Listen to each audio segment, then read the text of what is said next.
গুলি যারা কোন হুজুরের রাজনীতি বুঝে না, এই প্যারাগ্রাফ এই থিওরি পড়ে আমরা উলামা একরাম আজকে রাজনীতি শিখছি। কথা বল না কেন? রাজনীতি তো আমার নবী শিখায় গেছে আমাদেরকে হাদিস থেকে। একবার সংসদে নিয়ে দেখেন মামুনুল হকের মতো একটা বীর মুজাহিদকে, একবার সংসদে নিয়ে দেখেন শাইখুল হাদিস ফয়জুল করিমকে, রিজাউল করিমকে নিয়ে দেখেন, বাংলার জমিনের রূপরেখা রাজনীতি সব পাল্টে যাবে, সব পাল্টে যাবে, সব পাল্টে যাবে। খালি মুখস্থ কর হুজুরা মিলাদ পড়ায় খায়, নিয়ে দেখেন তারপরে বুঝবেন এরা কি পারে। কথা বলেন না কেন? দেখেন নাই শেখ হাসিনারে পতন ঘটায় দিছে, আর্মির ব্যারিকেড ভাঙছে প্রথম, ছাত্রদের ভিটামিন যোগায় দিছে শাইখে সরমনে। আজকে আলেমুল আমারে মাইনাস করে জুলাই আন্দোলনের তাদের লিস্টি হয়, আলেমদেরকে বাদ দেওয়া হয়। ভুলবেন না আলেমদের অবদান, তাহলে নেমো খারাপই হবে। কথা বলেন না কেন? তাকান এদিকে। আবু সুফিয়ানের দুইটা চামচা আসছে, আইসা তারা জাবালে আবি কোবায়েজের উপরে দাঁড়াইছে। আবি কোবায়েজের পরে দাঁড়ায় দেখে কিসের ছাতার মানুষ গুনবো, চুলাই গুনাই তোর সকাল 10টা বাজছে। 30,000 যদি খালি চুলাই হয়, এক এক চুলাই যদি 100 লোকেরও পাক হয়, তাহলে কত লাখ লোক লইয়া মোহাম্মদ মক্কা দখল করছে। সুবহানাল্লাহ বাইতে যায় কইও। আরো শোনেন, বাথরুম কেন লেগে নবী কম বানাইতে কইছে? আবু সুফিয়ানের বড় চামচা ওতাইবা গন্তাছে চুলা, আর হারেস গন্তাছে এলো মানুষের বাথরুমের কাতা। সকালবেলা দেহে এক এক লাইনে টুঙ্গির ইস্তেমার মতো 1000 মানুষ খাড়াই দিয়েছে। এখন ওরা চিন্তা করে এইগুলা মানুষ যদি রাস্তায় খালি বাথরুমের লেগে লাইন দেয়, না জানি ফেরেমের ভিতরে কত লাখ। আবু সুফিয়ান রে ঠ্যাং ধরে কয়, আপনার হাতেও দড়ি পায়েও দড়ি, সিলিন্ডার করেন। আমার বাথরুমের লাইন গুনতে গুনতে 11টা বাজছে, চুলা গুনতে গুনতে পাই জায়গাতে 9:30। মানুষ আর গুনবো কোন সময়? বাজানরে আবু সুফিয়ান বললেন, তোদের কথা আমি বিশ্বাস করি না, চোখের পানি দেখেন এক ফোঁটা আসে কিনা গো কলিজার টুকরা ভাইরা। গুনাহ করতে লাগবে 60 বছর 70 বছর, আমার মাওলার মাফ করতে লাগবে মাত্র 1 সেকেন্ড টাইম। সিরাতুন নবীর রাজনীতি কাকে বলে গো বাবা?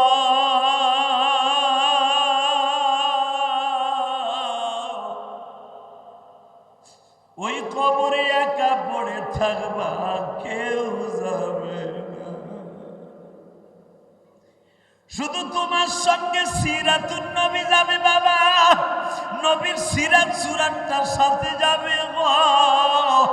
নবী আমার লম্বা জুব্বা পরেছেন, নবী আমার টুপি পরিধান করেছেন, এই সিরাতটা যাবে গো বাবা। নবী কবে জন্ম নিয়েছেন এটা সঙ্গে যাবে না। শুধু আমি আপনাদের সামনে একটা কথাও শুনতে চাই, সিরাতুন নবীর দাম বেশি না মিলাদুন নবীর দাম বেশি? বলে তাকাও এই দিকে। আবু সুফিয়ান বলে, তোদের কথা বিশ্বাস করি না, আমি নিচে যাব। চুলা বলতে বলতে বলার 11টা বাজছে। হে ছাতা, চোখ কই থুইছিলি তুই? যাও তুমি মাতবার যাই দাও, তুমি হইয়া পারবা না। চুলা গুনতে গুনতে আবু সুফিয়ান আপনারা জানেন আমার নবীর শ্বশুর। আল্লাহ সুবহানাহু আসতে কয় গো বোবা বানাই দিবা। আমার নবীর 6 নম্বর শ্বশুর আবু সুফিয়ান। আজকে সে আবু সুফিয়ান হলো মক্কা শহরের প্রধানমন্ত্রী আর মদিনার গভর্নমেন্টের প্রধানমন্ত্রী বিশ্বনবী, স্বরাষ্ট্রমন্ত্রী আবু বকর। হে আমি এক একটা মন্ত্রীর নাম লই, সুবহানাল্লাহ জোরে কও, হ্যাঁ গাড়িতে জান্নাতে যাইতে পারবা। হ্যাঁ ও তোমাকে দেশের মন্ত্রী নাম বললো আমার তো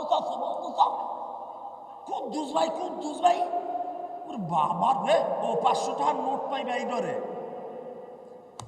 স্বরাষ্ট্রমন্ত্রী হযরত আবু বকর, পররাষ্ট্রমন্ত্রী হযরত ওমর, আইনমন্ত্রী হযরত আলী, ত্রাণমন্ত্রী উসমান গনি। এই ফাতে মক্কার সময় বিশ্বনবী 10,000 সাহাবীর মধ্যে সবাইকে নিয়ে আসলেন, সব মন্ত্রীগুলো আসলেন। নবী আমার বললেন, ওমর রে, আজকে ফাতে মক্কার একটা আজান দে, আমি খুশির আজান দেব। যখন আজানটা দেওয়া হয়েছিল তখন কোনো নামাজের রক্ত ছিল না। সূরা ফাতার তাফসীর খুলে দেখেন, বেলা 11টার সময় কোনো নামাজের রক্ত ছিল না। বিশ্বনবী বলেন, শুকুরের একটা আজান দে, কারণ আজানের ধ্বনি মর্মে মর্মে উপলব্ধি করবে। প্রত্যেকটা ভাঙ্গা কুটির থেকে নিয়ে আবু সুফিয়ানের সংসদ পর্যন্ত আজানের ধ্বনি, আল্লাহু আকবারের ধ্বনি চলে যাবে। আজকে ঢাকা বিশ্ববিদ্যালয় যখন ভিপি নির্বাচিত হয়েছে, শিবিরের একটা ছেলে, তখনই দেখবেন আজানের ধ্বনি, তাকবীরের ধ্বনি বিশ্ববিদ্যালয়ে উচ্চারিত হয়েছে। যেখানে মদ গাজার আসর ছিল সেখানে নালাই তাকবীরের ধ্বনি উচ্চারিত হয়েছে। রাজনীতি পরিবর্তন হয় না? ইসলামের লোকগুলা জাগা মতে গেলে এই রাজনীতির প্রেক্ষাপট পাল্টে যাবে ইনশাল্লাহ। বলতে পারেন না? আল্লাহু আকবার জোরে বলেন তো, আরো জোরে বলেন তো। এবার রেডি হোক। সিদ্ধান্ত হলো আজানটা দিব কে? সবাই বলল, হুজুর আপনার মুয়াজ্জিন তো বেলাল, কালো বেলাল। মক্কার যারা নতুন মুসলমান হয়েছে, ইদা জা নাসরুল্লাহি ওয়াল ফাত ওয়া রাআইতান নাস ইয়াদখুলুনা ফি দীনিল্লাহি আফওয়াজা, দলে দলে মুসলমান হয়ে গেছে। যারা নতুন মুসলমান হয়েছে, মক্কার বৈষম্য তারা দূর করতে পারে নাই এখনো। বলতেছে, একটা ভিন দেশের ছেলে, সে ছিল আমাদের দেশের কিতু দাস কালো, আজকে ফাতে মক্কার আজান দিবে, সে হতে পারে না। আজান হয়তো আপনি আলীর দিয়ে দেন, না হলে আবু বকরে দিয়ে দেন। আমার আল্লাহর কাছে ইন্নাল্লাহ লা ইয়ানজুরু ইলা সুওয়ারিকুম ওয়ালাকিন ইয়ানজুরু ইলা কুলুবিকুম ওয়া নিয়্যাতিকুম। আমার আল্লাহর কাছে চেহারার কোনো দাম নাই। আমার আল্লাহর কাছে কলব পরিষ্কার কার আছে, বিকালবিন সালিম, কার অন্তর পরিষ্কার আছে মাওলার জিকির দিয়া, ওইটাই আল্লাহর কাছে দাম। কথা বলেন না কেন? বাসান এবার দিলটা নরম করবেন, সিদ্ধান্ত হয়ে গেল। আজকের ফাতে মক্কা আজান দিবে হযরত আলী অথবা আব্দুল্লাহ ইবনে আব্বাস। এরা কুরাইশ বংশের সন্তান, অথবা বিশ্ব নবীর সবচাইতে বড় বন্ধু আবু বকর আজান দিবে না, ওমর দিবে। কালো বেলাল এই দেশের সন্তান নয়। বৈষম্যতা তখনও দূর করতে পারে নাই, কিন্তু আমার আল্লাহর কাছে যে বেলালের এত গ্রহণযোগ্যতা বাবা, এটা আমার নবী ছাড়া কোন সাহাবী বুঝতে পারে না। আমার কলিজার টুকরা ভাইরা এখানে সারাদিন রিক্সা চালাইয়া দিন মজুরি কাজ করে ওয়াজের মাঠে বসে বসে ঘামাইতেছেন। আমি আপনার দুইটা পাও ধরে বলে গেছি, আমার মাওলার কাছে 5 তলা 10 তলা বিল্ডিং এর মালিকের এবং রিক্সা চালক একজন মালিক। ও বাজান, কারো দাম আমার আল্লাহর কাছে কোনো ভাগাভাগি নাই। আমার আল্লাহর কাছে সবচাইতে দামি হলো তার নেক আমলগুলি। যারা চোখের পানি ছেড়ে দিয়ে আমার আল্লাহরে খুশি করবে, ওই মানুষটাই আল্লাহর কাছে দামি হয়ে যাবে। বিলাল আজকে চুপ করে রুকনে আমিনের পাশে বসে বসে কাঁদে আর বলে, মালিক,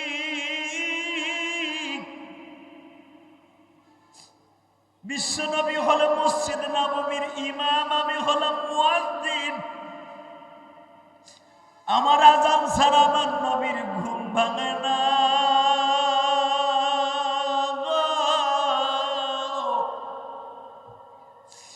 আসসালাতু খায়রুম মিনান নাওম না বললে বিশ্বনবী ঘুমের থেকে তাহাজ্জুদের থেকে ওঠে না।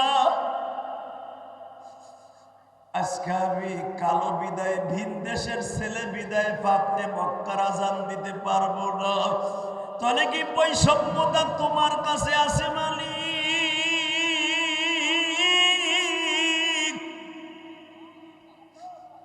কিন্তু বিলাল জানতো না কালো হোক আর ধলা হোক, কুরাইশ বংশের হোক আর খাত্তাব বংশের হোক, উমাইয়া বংশের হোক, আমার মালিকের কাছে বৈষম্যতার দাম নাই গো বাবা।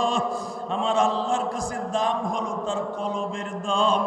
বেলাল যখন রুকনে আমিনের পিছনে পিছাইয়া দাঁড়ায় কান্দে, আমার আল্লাহ জিবরাইলকে পাঠাই দিয়া বলে, নবীজি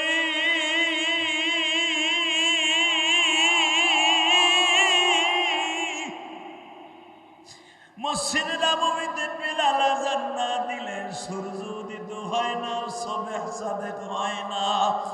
বেলাল যদি আজকে ফাতে মক্কার আযান না দেয়, মক্কা বিজয় কমপ্লিট হবে না। বাজান এবার আমার দিকে তাকান। বেলাল আলীর ঘাড়ের উপর উঠিয়া মক্কার ছাদে গা উঠলেন, কাবাগরের ছাদে দাঁড়াইয়া এত জোরে আযান দিলেন। ইন্দিমিন টাইমে বাবা আবু সুফিয়ান তখন কাবাগরের হেরেমের মধ্যে ঢুকছে। ঢুকিয়াই দেখে হায় হায় হায় হায় রে, খালি টুপি আর টুপি। জোরে জোরে জোরে জোরে জোরে। সরমনে আল্লাহর কুতুব যখন মিছিল লইয়া শেখ হাসিনার বাসভবনের দিকে যাইতেছিল, তখন যারা কলেজের বন্ধুরে হেরাও টুপি মাথায় দিছে। কথা কন না কেন? সেই দিনকে দেখা গেছে ঢাকা হইতেছে টুপিওয়ালাদের ঢাকা। ঠিক না বেঠিক? তাকান এই দিকে। এই মুসলমানের পোলা, এবার আমার দিকে তাকান। বেলাল আজান দিলেন, আবু সুফিয়ানও আসছে। আবু সুফিয়ান যখন দেখলো সব টুপি আর টুপি, আবু সুফিয়ানের পকেটে একটা রুমাল আছিল। আমাকে কেরানীগঞ্জে একজন এমপি আছে, গয়েশ্বর বাবু, মাঝে মাঝে মিলাদ পায়, মুসলমানের মিলাদের দাওয়াত পায়, তখন একটা রুমালের মার্কাটা টুপি আছে তার, টুপি পরে। এইটা আবু সুফিয়ানের কাছ থেকে মাসলাটা নিছে। যখন দেয় পুরা টুপি, খালি মক্কায় টুপি আর টুপি, তখন আবু সুফিয়ান তো তখনও কাফের, যদিও নবীর শ্বশুর, হিন্দা হলো নবীর শাশুড়ি। আবু সুফিয়ান টুপি দেখে ডরে হেউ রুমাইল বাইর করে টুপি বানাইয়া দিছে। সাদা রুমালটারে বানায় টুপি বানায় হেলাইছে। আল্লাহু আকবার জোরে বলতে হবে।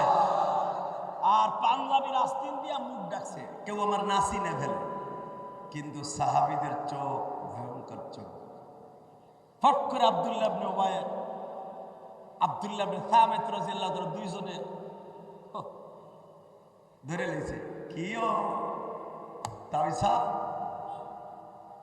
তোরা আমার সিল্লি কেমন? চাপ! বিশ্বনবী বলেছে আজকে মক্কা শহর হলো মুসলমানের দেশ, এই দেশে কোনো বৈষম্য চলবে না।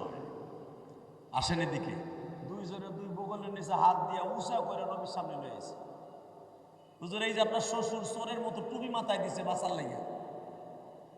নবী আমার রুমালটা টান দিয়ে সরাই, আমার বাপের বানানো কথা না, বুখারীর কথা। মিয়া নবী আমার টান দিয়ে রুমালটা সরাই বলে, আসসালামু আলাইকুম।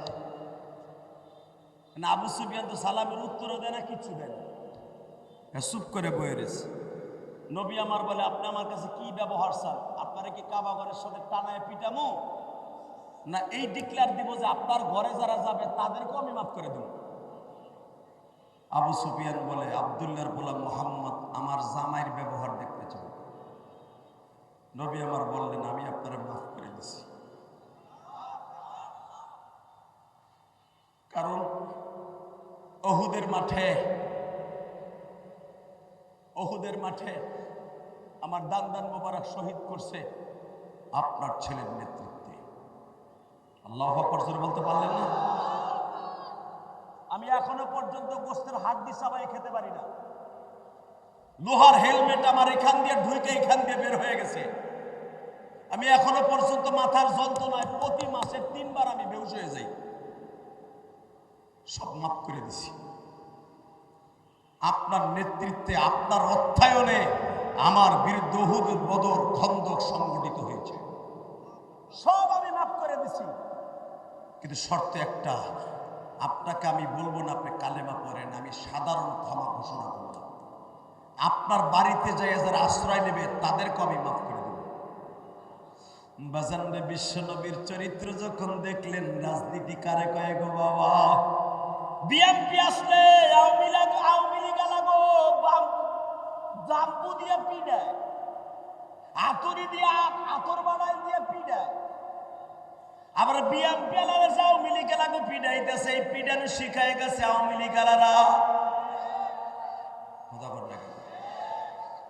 আওয়ামী লীগ লাগো ঘর বাড়ি ভাঙা, তাদের দোকানপাট দখল করা, এটা হিগাই দিয়ে গেছে আওয়ামী লীগ আলাদা।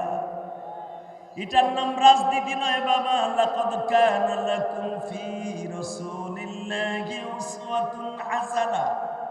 তোমাদের গোটা জিন্দেগিটা রাসূলের ইত্তেবার মধ্যে যখন নিয়ে আসবে, নবীর আদর্শ হলো তোমাদের মধ্যে উত্তম আদর্শ।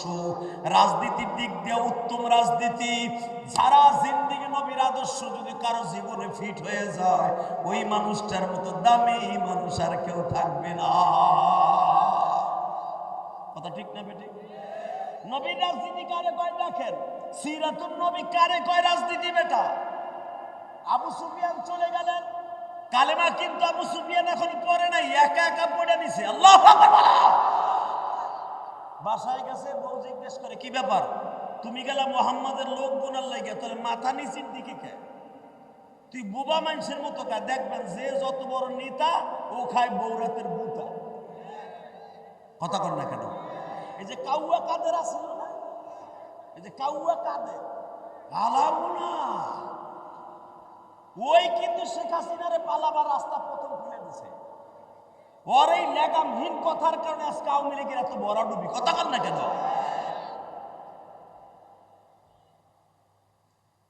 আল্লাহ ছাড় দেয়,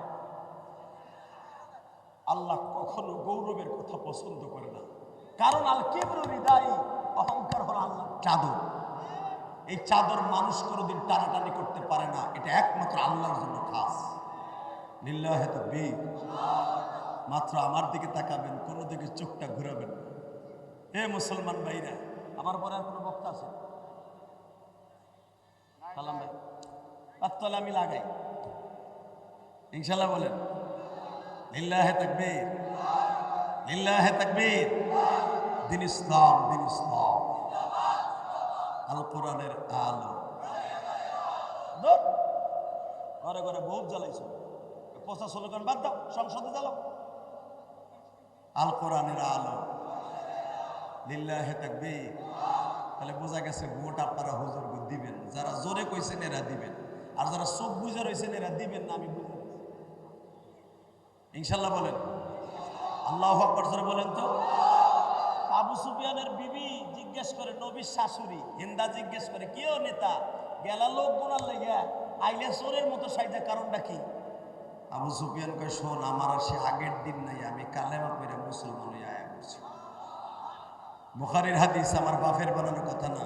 হিন্দা রাগ সহ্য করতে না পাইরা আবু সুফিয়ানের দাড়ি ধরে টাস টাস করে দূরে থাবু মেরে দিছে।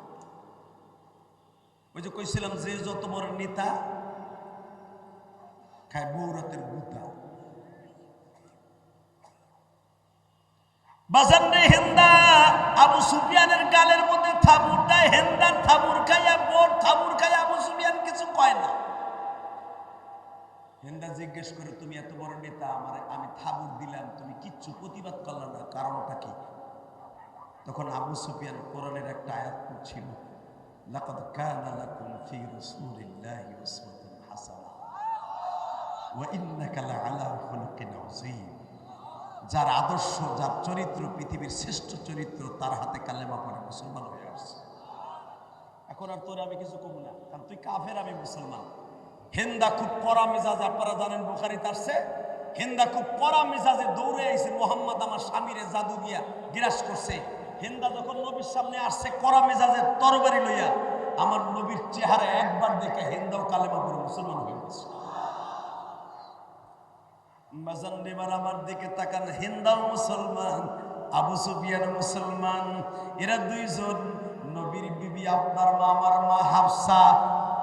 এ বাজান, উম্মে হাবিবা ছিল আবু সুফিয়ানের মেয়ে, উম্মে হাবিবা আবু সুফিয়ানের মেয়ে, মা মেয়ে আর বাবার সাথে অ্যাডজাস্ট হয়ে গেল।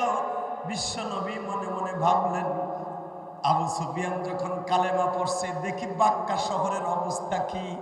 নবী আমার একা নির্জন কুঠিরে ঘুরে ঘুরে দেখতেছে নেতা কারে কয় গো বাবা। নবীর সিরাত আর সুরাত যদি কারো জীবনে ঢুকিয়া যায়, ওই মানুষটার ভিতরে আর প্রতিহিংসার রাজনীতি থাকবে না। আমার নবী বৈকাল বেলা নাই, সকালবেলা, হাদিসটা হলো সকালবেলা। সকালবেলা এখনো সূর্য ওঠে নাই।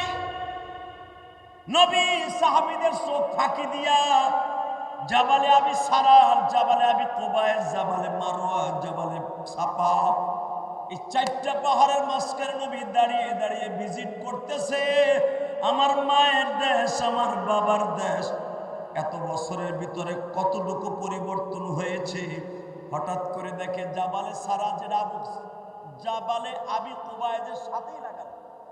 এই পাহাড়টা অত্যন্ত দামি পাহাড়, আল্লাহু আকবার। এই পাহাড়ে কিছু অংশ এখনো পর্যন্ত মিনার সাথে লাগানো আছে। এই জাবালে সারা ঢালুতে দেখে একটা বৃদ্ধা মহিলা, 60 থেকে 62 বছর বয়স, 3টা গাঠি লইয়া, ওইরকম 3টা বড় বড় গাঠি লইয়া, একটা মাথায় লইছে, 2টা গারল নিগো গারলের মতো 2টা কান্দে লইছে। মহিলা একবার উঠে একবার বসে, যে টুপিওয়ালা কেউ থাকলে আর যাবো না। এখনো সূর্য ওঠে নাই। আমি জাবালে সারার সাইরা আমি জাবালে সুরির দিকে চলে যাবো, আমি তায়েফের দিকে যাবো গা। এই নিয়ত করে 3টা গাঠি লইয়া মহিলা রওনা দিয়ে যাইতেছে। হিন্দি মিন টাইমে আমার নবীর চোখে পড়ে গেছে। সুবহানাল্লাহ। আসতে পেলে বাতের রোগে ধরবে। তোমাগো নেতার রাজনীতি আর বিশ্ব নেতার রাজনীতি কারে কয়? এই মহিলার দেখে আমার নবী কাছে যে বলতেছে, মা গো, মা বললে হয়তো আপনি মাইন্ড করবেন না, আপনি কোথায় যাবেন, কেন যাবেন? তুমি জানো না আব্দুল্লাহর ছেলে মুহাম্মদ পুরো মক্কা দখল করছে, 10,000 সাহাবী লইছে। তার এই কপাল পুরো আমাকে শান্তিটারে দূর করে দিছে, অশান্তির অনলে আমাকে শুরু করাই দিছে। আমার নবী বলে, মা গো, মুহাম্মাদের জীবনে দেখছে? ওর চেহারা আমি দেখবো কে? ওর মায়ের সাথে আমার ভালো সম্পর্ক ছিল, ওর বাপের সাথে আমার সম্পর্ক ভালো ছিল, ওর চেহারা আমি কোনোদিন দেখি নাই। শুনছি ও দেখতে সুন্দর, তবে ও জন্মের পরে দেখতে গেছিলাম আমি, কিন্তু ওর চেহারার মধ্যে যেই পরিমাণ নূর আছে, ওর কাজের মধ্যে এই পরিমাণ নূর নাই। নাউজুবিল্লাহ বললেন না? ভাবছিলাম ছেলেটা ভালো হইব, চাচার বাড়ি থেকে বড় হইছে, শ্বশুর বাড়ি থেকে বড় লোক হইছে, মনে ভাবছি নবুয়াতি পায়ে বুঝি ভালো হইব, কিন্তু সে এখন পুরা মক্কা দখল করছে। ভাবছিলাম দাড়ি টুপিওয়ালার রাজনীতি করবো না, হ্যাঁ রাজনীতির দরকার, ঘেরা মিলাদ করবো আর তসবি টিপবো, আবুল কালাম আজাদ আবার এমপিতে খারাইব কেন? কথা করবে এরা মসজিদে থাকবো, তসবি টিপবো, আর মসজিদের ছাদে আসরের পরে আগ করে থাকবো, দক্ষিণে বাতাস গালের মধ্যে ডুববো, পেটটা ভরে যাবো, খাওয়ানো লাগবে। কিছু কিছু মানুষ আলেমুল আমাকে এরকমই মনে করে। মসজিদের মেম্বারে যখন সুদের বিরুদ্ধে কথা কইতে যায়, মসজিদের সভাপতি 1 নম্বর সুদখোর। কথা কর না কেন? বোতলখোরের বিরুদ্ধে যখন ইমাম সাহেব কথা বলতে যায়, 100% সেক্রেটারি হলো ডেইলি মদ দিয়ে গোসল করে। তো পারে নাই, বেটারা কয় গাঠি বাঁধেন। কালকে মনে হয় আমার মাইয়ের আপনি দেখছিলেন না মার্কেটে যাওয়ার সময়, ওই যে অস্ট্রেলিয়ান গাই কইছে, মনে করছে ওর মাইয়েরই কইছে। কথা কর না কেন? হাসেন কেন?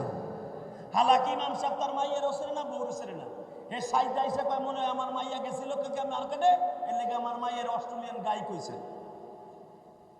আছে না নাই? এই সমস্ত সভাপতি আর সেক্রেটারিতে থাপড়াইতে গালের সল ফাটায় ফেলাবো যদি সংসদ একবার দখল করতে পারি। কি আমাদের সাথে নাই আপনারা? প্রতি বছরে 4 জন করে, 1 ডজন করে ইমাম মুয়াজ্জিন পাঠান। মসজিদ তোর বাপ দাদা যদি পৈতৃক সম্পত্তি হয়ে থাকে, তাহলে কি লেগে ইমাম মুয়াজ্জিন রাখছস? তুই হবি ইমাম, তোর পোলারে বানাবি মুয়াজ্জিন, আর তোর নাতিরে বানাবি খাদেম। তোরা কয় বাপ বেটাই চালা? কথা বল না কেন? রাগ করতেছেন? করেন গা। ওই বুড়ি কইতেছে মুহাম্মদ আল্লাহ দাড়ি টুপিওয়ালা, হে বলে নবী দাবি করে, হ্যাঁ রাজনীতির দরকার কি? এইভাবেই তো আপনারা আমাকে গালি দেন। ওই সরমনা বিশ্ব খানকা নিয়ে আসছিল, এবার রাস্তায় ধরে আবার তার রাজনীতির দরকার কি? আবুল কালাম আজাদ ভালো একজন কণ্ঠশিল্পী, ভালো ইনকাম তার, কোটি কোটি টাকার ব্যবসা, এর আবার এমপি ওর দরকার থাকে, ও চুরি করার ভাও করতেছে। আরে সে চুরি করার ভাও করতেছে না, চুরি থেকে বাঁচাবার জন্য ভাও করতেছে। রাগ করতেছেন? আর 3 মিনিট কথা কম। এই মুসলমানের পোলাই দিকে তাকান। বিশ্বনবী বলে, আপনি কি মুহাম্মাদের দেখছেন? না, ওর চেহারা আমি দেখতে চাই না। মুস্কি হেসে দিয়ে বলে, তাহলে আমি আপনার কি উপকার করতে পারি? তুমি আর কি উপকার করবা? যদি করো তাহলে আমার গাছকে 2টা লও, একটা আমার কাছে থাক। বাজানরে বলে, আপনি বৃদ্ধা মানুষ, 3টা আমার কাছে দেন। এখানে যদি রাজনীতির ময়দানে আপনার আমার দলের নেতা হইতো, একটা মেম্বারও যদি হইতো, ওই বুড়ি দইরে একটা আছাড় দেয়া কইতো, কি আমার সঙ্গে তুমি আমার মতন খাস?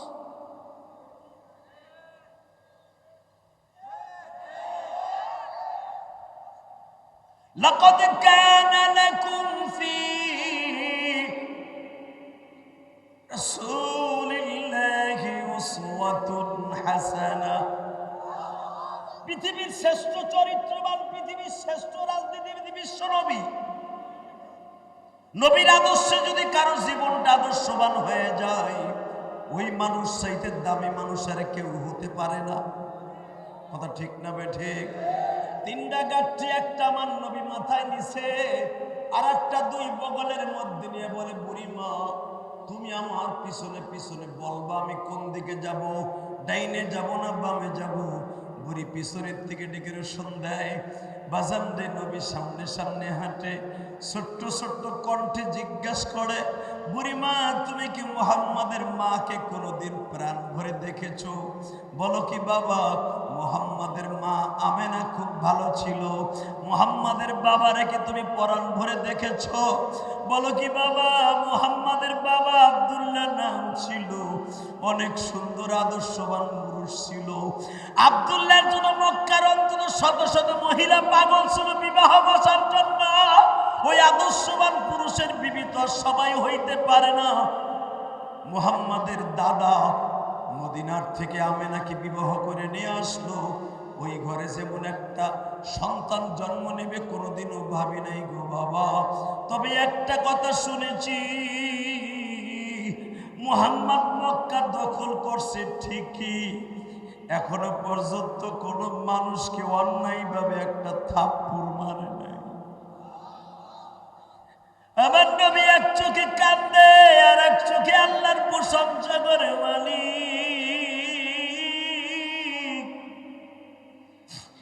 এই বুড়ি মা আমার মায়ের প্রশংসা করে, আমার বাবার প্রশংসা করে, তাহলে বোঝা গেল আমার বাবা মাকে সে অনেক ভালোবাসে। আপনারা জানেন গো বাবা, বাক্কা শহর থেকে জামালে সুর তাইফে যাইতে বাজে 3 কিলোমিটার দূর হলো সেই হিজরাতের পাহাড়। এই 3 কিলোমিটার রাস্তা যাইতে নবী পাহাড়ের পাশে বসে বলে, বুড়ি মা, শুধু একবার বলেন তো, মুহাম্মাদের মায়ের সাথে আপনার কেমন সম্পর্ক ছিল? বাবা বলিও না, মুহাম্মাদের মা এমন একজন মহিলা ছিল, যখন মুহাম্মাদকে পেটে লই আসে কুয়ার কাছে দাঁড়াইতো, পানির কুয়ার কাছে দাঁড়াইতো, আমরা দেখতে পাইতাম মুহাম্মাদের মায়ের জন্য কুয়ার পানি 20 ফিট নিচের থেকে উপরে উঠে আসতো। এটা আমরা সচক্ষে দেখছি। মুহাম্মাদের মা যখন কাবা ঘরের দরজার সামনে দাঁড়াইতো, 360টা মূর্তি আমেনার সামনে সিজদায় পড়ে যাইত। মুহাম্মাদের মা যখন থুতু জমিনে ফেলতো, ওখান থেকে মিসকম্বরের ঘেরান আসতো। মুহাম্মাদের মা যদি পূর্ণিমার চাঁদে চন্দ্রের দিকে একবার তাকাইতো, মুহাম্মাদের মায়ের চেহারা দেখা চন্দ্র তার সাথে হাসতো। পুরা মক্কার ভিতরে সমস্ত মহিলারা তার দাদার কাছে অভিযোগ করলো, মক্কার শহরের নিয়ম হলো, বাক্কা শহরের নিয়ম হলো, বিধবা কোনো মহিলা ঘেরানযুক্ত কোনো আতর লাগাইতে পারবে না। মারহাবা বললেন না? যাদের স্বামী মারা গেছে যুবতী বয়সে, কোনো দামি আতর তারা লাগাইতে পারবে না। কিন্তু মুহাম্মদ যখন পেটে ছিল, আমেনার গায়ের থেকে এমন ঘেরান আসতো, আমেনা যদি দক্ষিণ পাশের বাতাসে দাঁড়াইতো, ওই ঘেরান না, পুরা বাক্কা শহর ঘেরানে আলোক হয়ে যাইত। সব মানুষগুলো নালিশ করলো, তার ভিতরে আমিও ছিলাম, যে একটা বিধবা মহিলা এই কম বয়সে মাত্র বিবাহের 6 মাসের মাথায় স্বামী খাইয়া এখন মহিলার দামি দামি সেন্ট ব্যবহার করে। আব্দুল মুত্তালিব, আপনি এটার বিচার করেন। আমার নবী বলে, তারপরে বুড়িমা, যখন আব্দুল মুত্তালিবের কাছে অভিযোগ দেওয়া হলো আপনার পুত্রবধূ বিধবা হওয়ার পরে এত দামি সেন্ট ব্যবহার করে কেন, তখন আমেনা বলল, আব্বা এই সেন্ট আমি কোনোদিন আমার স্বামী মরার পরে আমি লাগাই নাই, এই সেন্টের মালিক হলো আমার পেটে যিনি আছে উনি।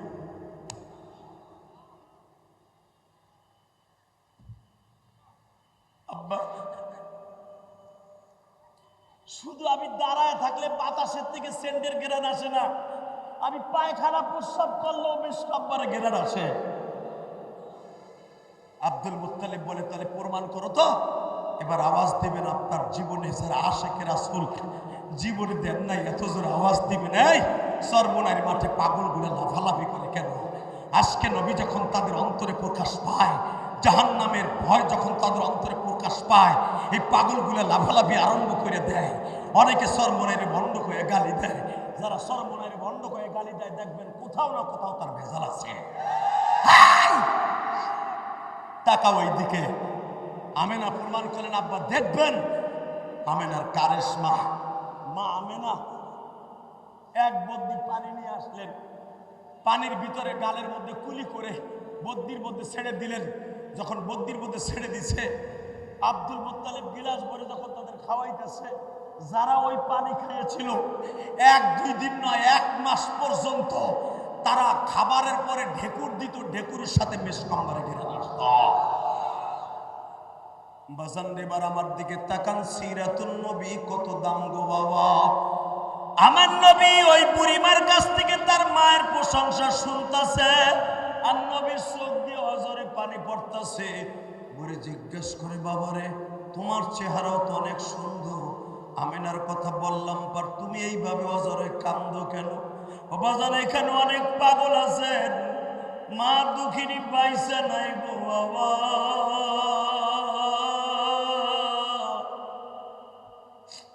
এখানে অনেক ছাত্র ভাইরা আছো, আমার মতো 12 বছর বয়সে মারা।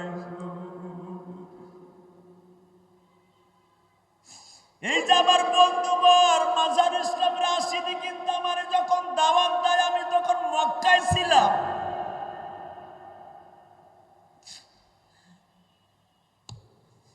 মাজার ইসলাম রাশিদি যখন মেসেঞ্জারে আমারে বলে, দোস্ত 27শে সেপ্টেম্বর কিন্তু কখন বয়ান দেব তুমি আমারে বলো। আমি মনে করছিলাম 27শে অক্টোবর। বাজান রে, আজকের দিনের কথা আমার মনে ছিল না, কিন্তু আল্লাহ যে আজকে সবার শেষে আমারে দিয়ে বয়ান করাবে আমি কোনোদিনও ভাবি নাই গো বাবা। এত বড় বড় বক্তা খালেদ সাইফুল্লাহ আইয়ুবী, হাবিবুর রহমান মেজবাহ, মুজিবুর রহমান চাটগাবি, আবুল কালাম আজাদ সহ এই যে মাজার ইসলাম রাশিদি, আজমি সাহেব সহ আমার চাইতে বড় বড় বক্তা, বড় বড় মুহাক্কিক মুদাক্কিক আলেম এরা বাবা বাসিত খান ওয়াজ করে গেছে বাবা। তাদের মধ্যে আমি গুনাহগার, আজকাল মধ্যমণি হিসাবে বয়ান করব। ভারতের ওই বক্তা আমার আগে ওয়াজ করবে, আমি কোনোদিনও কল্পনা করি নাই। এটার পিছনে আমি একটা জিনিস ভাবতাছি, এই মেডিসিনের পিছনে একমাত্র আমার জনম দুঃখিনী মায়ের দোয়া। আমার মা আমাকে 12 বছর বয়সে বলছিল, ইলিয়াস রে এমন একদিন আসবে রে বাবা, তুই মা মা গোয়া কাঁদবি। আমি মা তখন দুনিয়ায় বেঁচে থাকবো না গো মা। এই যে মাজার ইসলাম রাশিদি তার মাকে তার জানের চাইতে বেশি ভালোবাসতো।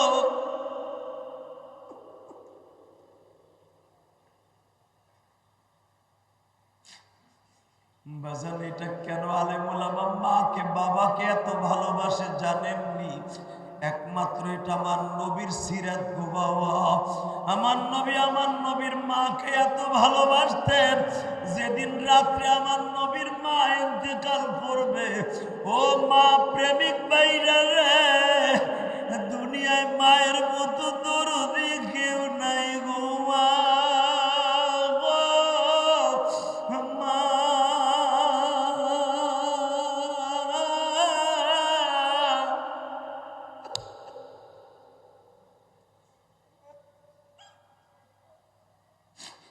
তোমার বাড়ি রংপুর, দিনাজপুর, চট্টগ্রাম, তোমার বাড়ি ময়মনসিংহ, কিশোরগঞ্জ, গোপালগঞ্জ, মাদারীপুর, শরীয়তপুর, ফরিদপুর, চাঁদপুর। বাবা তুমি যখন লঞ্চে ট্রেনে উঠো ঢাকায় আসবা কর্মস্থলে, দেখবা একমাত্র দরদি ঘরের খুঁটি ধরিয়া, ঘরের চৌকাঠ ধরিয়া কাঁদে আর বলে বাবা রে, আবার কবে তোর সোনালি মুখখানা দেখব।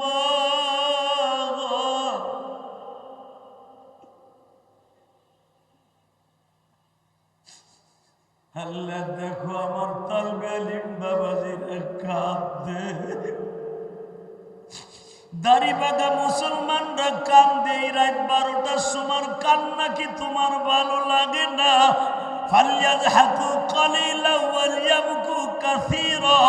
তুমি যদি কান্না বেশি পছন্দ করো, যারা এখন চিল্লাবে আর কাঁদবে, এদের মা দুঃখিনীর কবর আযাব মাফ করে দিবা।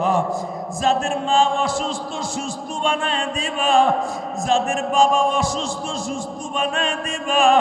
আমার বাবা অসুস্থ বাবা, আমার কেরানীগঞ্জের বাড়িতে আমার বাবারে রাইখা আমি ওয়াজে আসছি।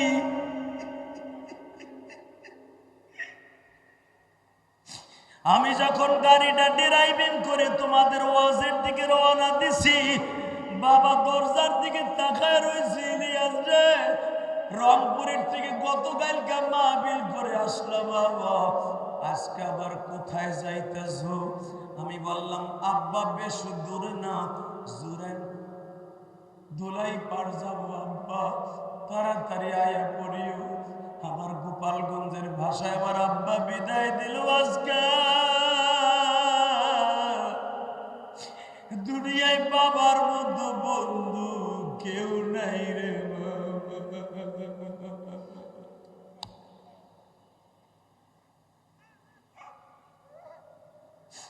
আল্লাহ দেখো তোমার পাগল গুলি কান্দা। বাজান এই সপ্তাহের আগের সপ্তাহে সরমুনার শায়গিরি জামল করি, জুমার পরে বাবা মায়ের কবরের সামনে দাঁড়াইয়া চোখের পানি ফেলাইয়া কানছে, কে জানো ফেসবুকে ছেড়ে দিছে, হাজার হাজার মুরিদ কমেন্টে লেখছে, আমার শায়েখ বাবা মায়ের কবরের পাশে দাঁড়াইয়া কান্দে গো।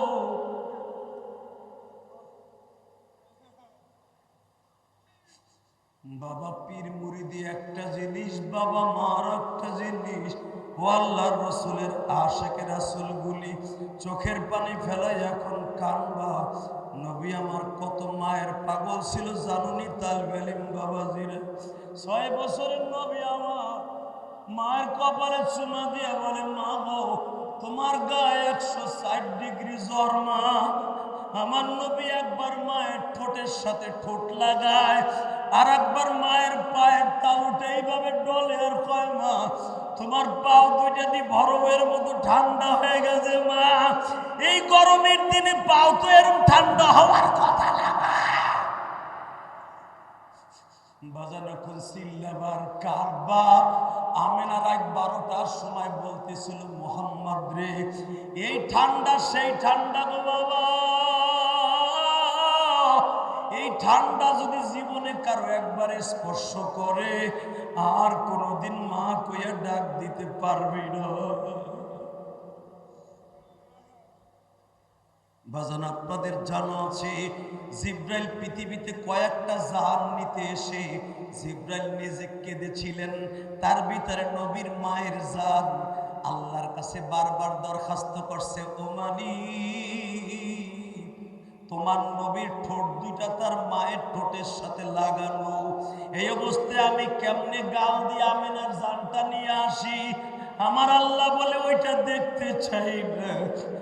মুহাম্মাদের ঠোঁট তার মায়ের সাথে থাকুক বা না থাকুক, আমেনার জানটা কানের নিচ দিয়ে নিয়ে আসবা।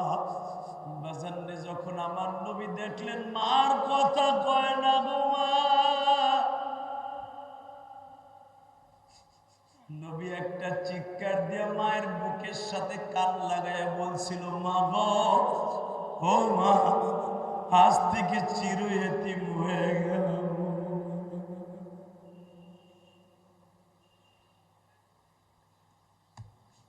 আল্লাহ তুমি দেখো সিরাতুন নবী সাল্লাল্লাহু আলাইহি ওয়াসাল্লাম মাহফিলে বসে রাত 12:30টার সময় যারা কান্দে, এদের বাবা মাকে তুমি মাফ করে দিও। জোরে করুন আমিন। নবী মারে ভালোবাসতো কি বাসতো না? ওই বৃদ্ধা মহিলা যখন বলে তোমার মায়ের সাথে ভালো সম্পর্ক ছিল, মাত্র 2 মিনিট আমার দিকে তাকা, কথা চলতেছে আর বৃদ্ধা মহিলার গাঁথি আমার নবীর মাথায়।